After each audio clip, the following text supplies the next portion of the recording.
Okay. Hey everyone, I'm just going over the group quiz we took last week because I know a lot of us struggled with that. I think, I struggled with it. So I just wanted to review the answers and process. Okay, the table alongside shows the grades received by university students taking a second-year computer science course. In the following semester, a new coordinator is appointed for the course. The new coordinator is concerned by the high number of high distinctions and distinctions awarded and wants to determine if the course should be adjusted. It is considered usual if 5% of students receive a high distinction, 10% receive a distinction, 15% receive a credit, 40% receive a pass, and the remaining 30% receive a fail. Conduct a chi-square goodness of fit test to determine whether the course should be adjusted with a 5% level of significance. Okay, first thing we have to do is calculate the expected values. Okay, so when we have, so I would just write down each one. So high distinction, right? And then they said 5% of all students. So that would be 0.5. And then what are the total number of students? 151. So then I would multiply that by 151. And then you would get,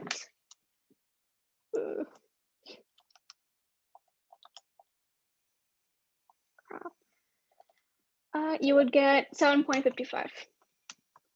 And then basically you would do the same thing for each of the other ones. I already have them done. So I will just be copying and pasting my work. Distinction, 10%, 0.10. Oh.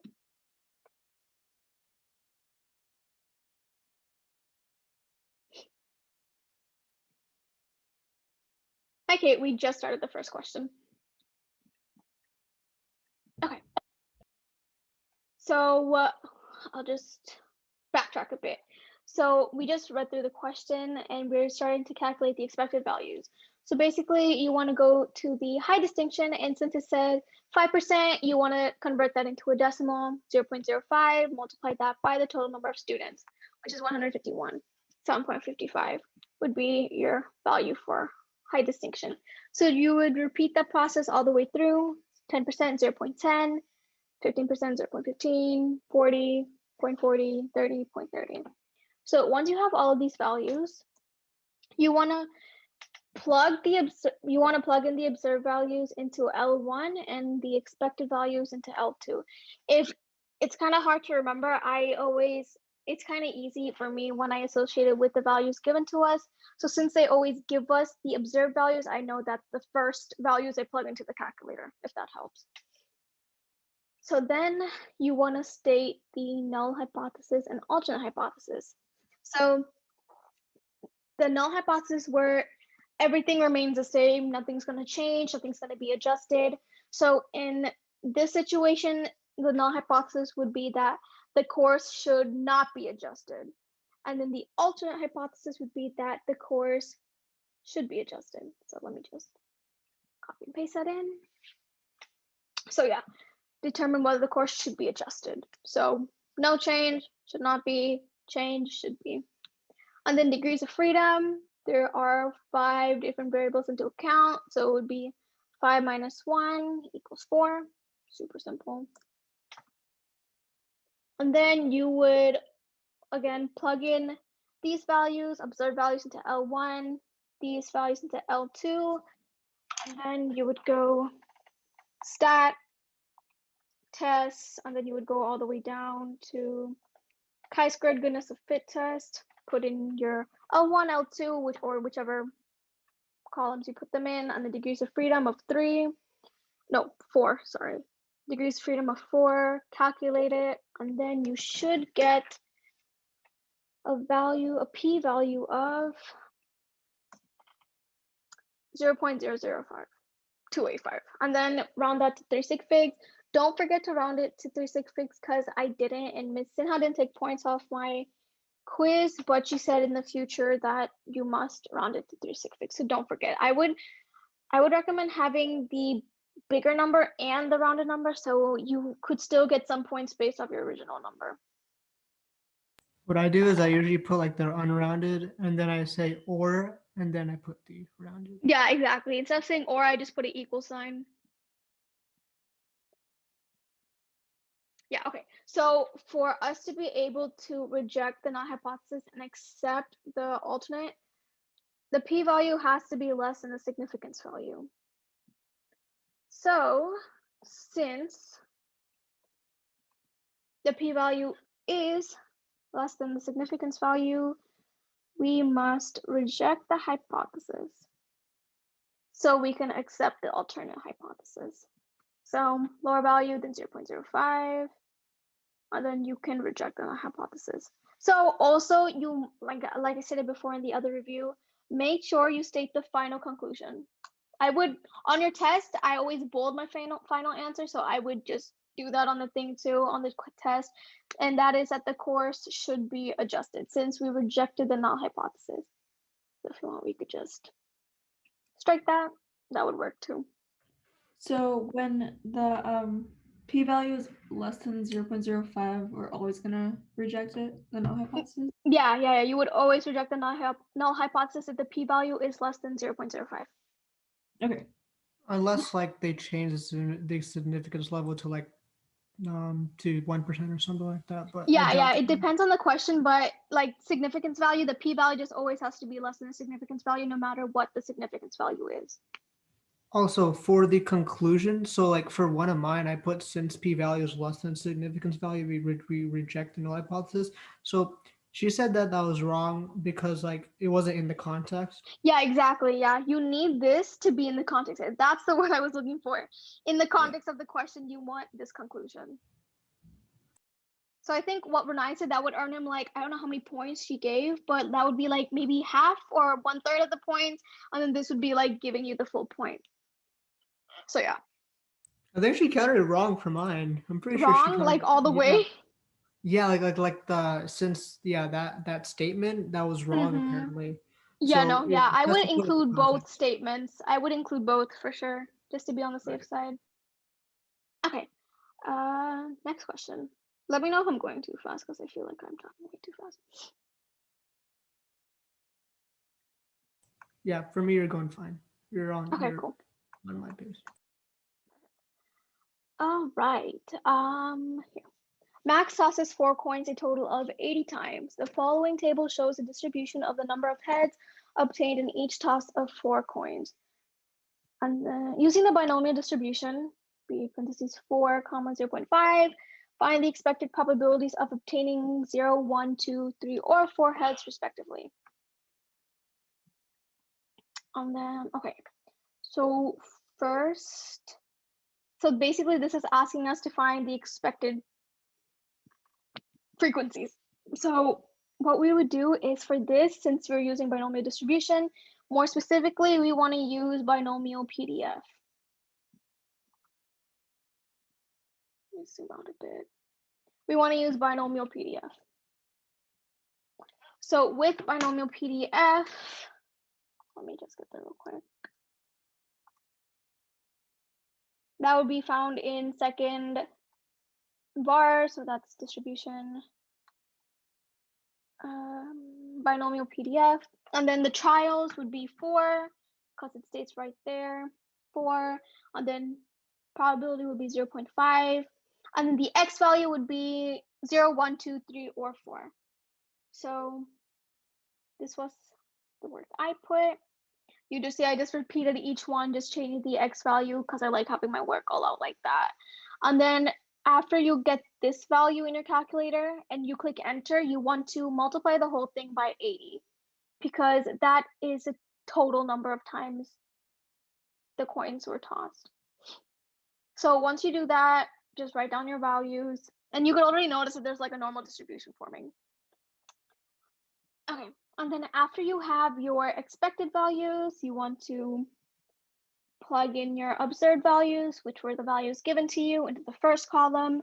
And then you want to plug in these values, the expected values that you calculated, into the second column.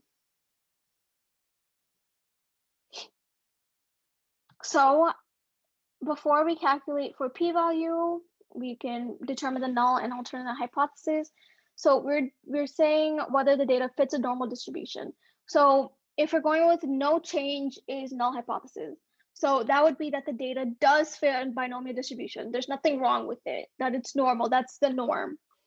And then for your alternative hypothesis, you want to say that the data does not fit a binomial distribution, which we could clearly see right here. Because you could see that the normal distribution is forming. Oh my God, wait.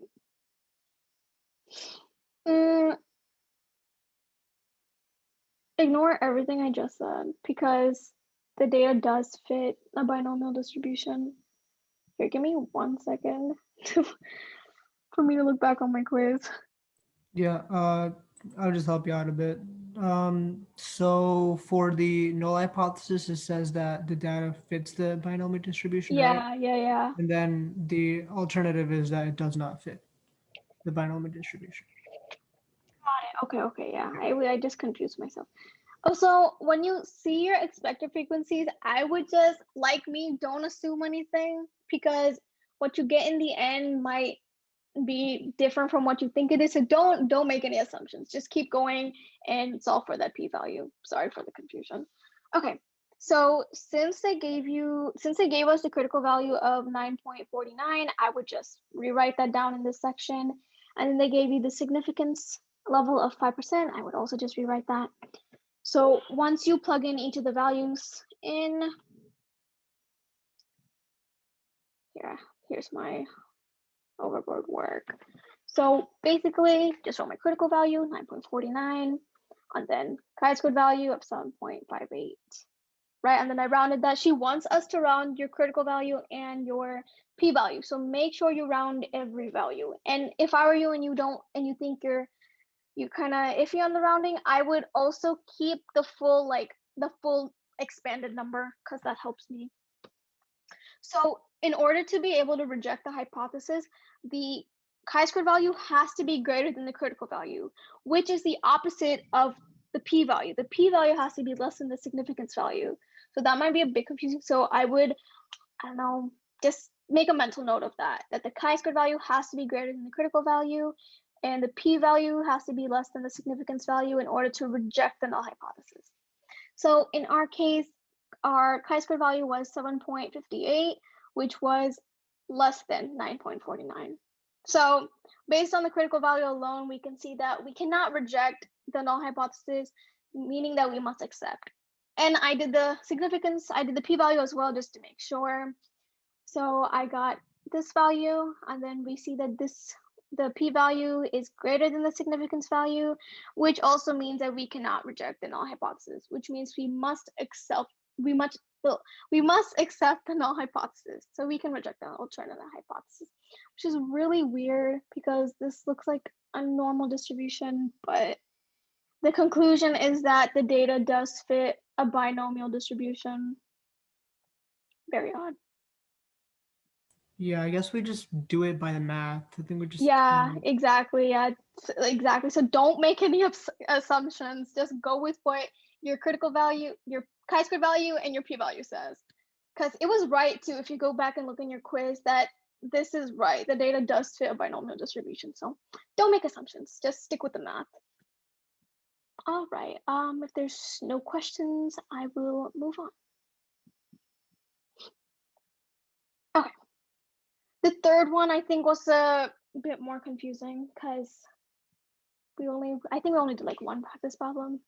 Yeah, Okay. with the modal class thing. Yeah, exactly.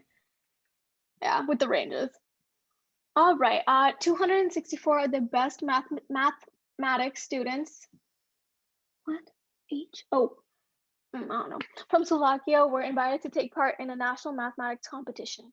After their papers were marked, each student was awarded a mark out of 100. The following table shows the results. In the previous year's competition, the data followed a normal distribution with a mean of 62 and a standard deviation of 16. Copy and complete the table. Okay. So that is the first part of the problem. So for this one, when you see ranges, that should be like a normal, that should indicate that you're using normal CDF. So binomial PDF and normal CDF. So In this case, it's just CDF because there's ranges. Yeah. Yep, exactly. So that would be normal. Wait, so Renai, what does PDF stand for? PDF stands for exact, Yeah, it's just like a particular value. Yeah. particular. And then what does CDF stand for? Honestly, I don't think there's like a definitive. It's just you like, have to memorize it, Yeah, basically. Okay. just for Okay. memorization. Yeah, I always get confused between those. But yeah, I just memorize binomial PDF, P for particular value, and C for, I don't know, just remember that Range, it's just not put range. Yeah. range. That Yeah. was the range. Yeah. Thanks. Okay, so for this problem here, I'm just gonna put all my work in it and then I'll explain it because it's a bit much. I don't know if you guys remember, but when like if there's a value below 5, we have to group it with like the range of data, with the range of numbers next to it. So we had to group the first 2 rows. So since I didn't group it, and I don't know how many of you guys actually did group it, I lost points because of that. Because I didn't group it, I lost like major points, and it ruined the whole thing basically. I tried to like group it, and I don't know if I was right. Honestly, I was like, I see. Okay, so now for the grouping. So same thing. I just wrote the format out, like my template, before I started solving, just to like be organized. So for this question, you want to go into distribution and then find normal CDF. Okay, and then for, oh, I'm in the wrong one. One sec. Oh, okay. Calculator's being weird. Oops, sorry. Okay, so when you're a normal CDF, your lower should be 0 for the very first one. And then your upper, since you're grouping the two rows of data, your upper bound, you want to have that as 40. And then your mean is 62 from the problem, and then your standard deviation is 16, also from the problem. Press enter, and that would be your probability. So you want to, I kept 6 sig figs just to be on the safe side. I don't think you need to round this, but yeah, I just kept, she didn't mention anything about having to have 3 sig figs here, so I just kept it as it was. So yeah, and then you want to take that value, the one that you got, and you want to directly multiply that by the total, which in our case is 264. Then after you do that, you will get this value. But if you did do these separately and you wanted to add them, that would be fine as well. But I think to be more accurate, I would just stick with the grouping and just go from there. And then you would just repeat the process with each one. You would just replace the lower and upper bounds as they go. And then take your value and then multiply that by 264. Okay,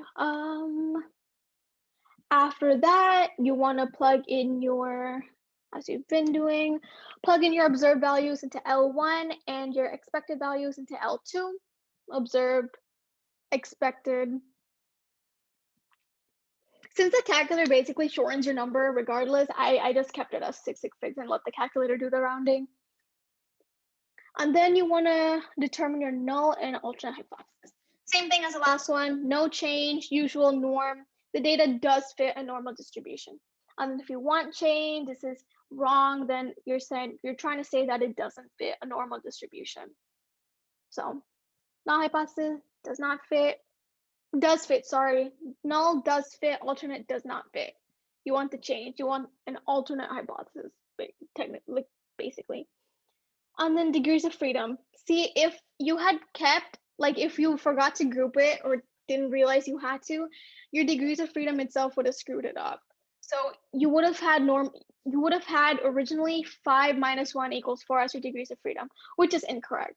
So after the grouping occurs, your new degrees of freedom is now 3 because you have 1, 2, 3, 4 instead of 1, 2, 3, 4, 5. And then you solve for the significance value after plugging in all your numbers. Then here's the work I had. I just restated the significance level of 0.05 and then wrote out the p-value, rounded that to 0.0255, just stated the terms, p has to be less than significance value, wrote it out, it was true. And then based on this and the terms, we can come to the conclusion that we must reject the null hypothesis. So technically, we can accept the alternate hypothesis that the data does not fit a normal distribution. And yeah, that's all for the test group quiz. If anyone has any questions on what we reviewed the last meeting or this one, feel free to ask. Yeah, could you go over this one that we're doing right now? I really did not understand like the work that you have for the range for the 40 and then like for this one. Yeah, for the p-value and all got that. Got it. So this is obviously you could do your work however you want, but this is just what came easiest to me. So okay. So basically, you know how you have your p-value, right? Your probability, which was what you get after you do normal CDF.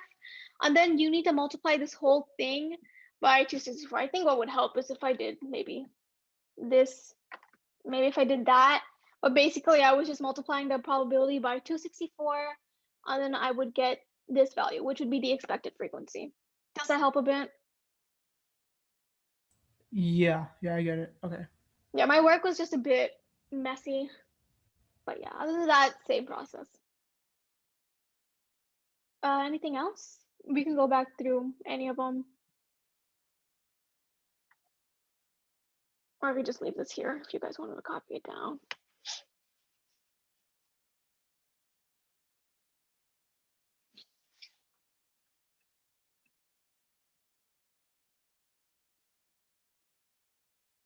God, I really hope this isn't on the test, this thing. Oh yeah, no. I asked Miss Sinha and she said that the grouping would not be on the test. Whew. Yeah. Yeah.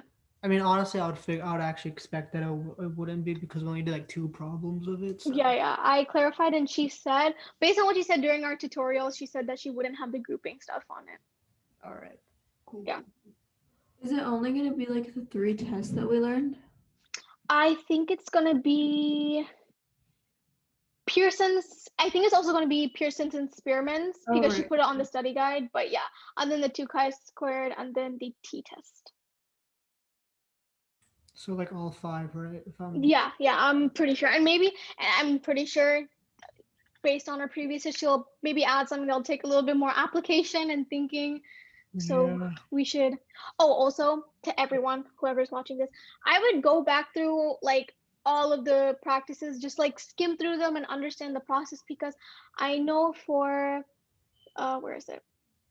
For certain type of question, for this type of question, there was only one of these type of questions on the study guide, but I know we went through a ton on like the practices we went through in class. So I wouldn't go through this if this was a bit confusing for you. I know it was for me. And then the general one we went over, we went a similar one. It was like favorite TV show, I think. Yeah. We did a lot of practice on this one. Yeah. But it was like in the very beginning. So. Mm-hmm. Is there any other questions? No, I mean, not as of yet. Okay. For me, at least. Okay, then I'll hang for a bit, couple seconds, if anyone has any, couple minutes, if anyone has any questions.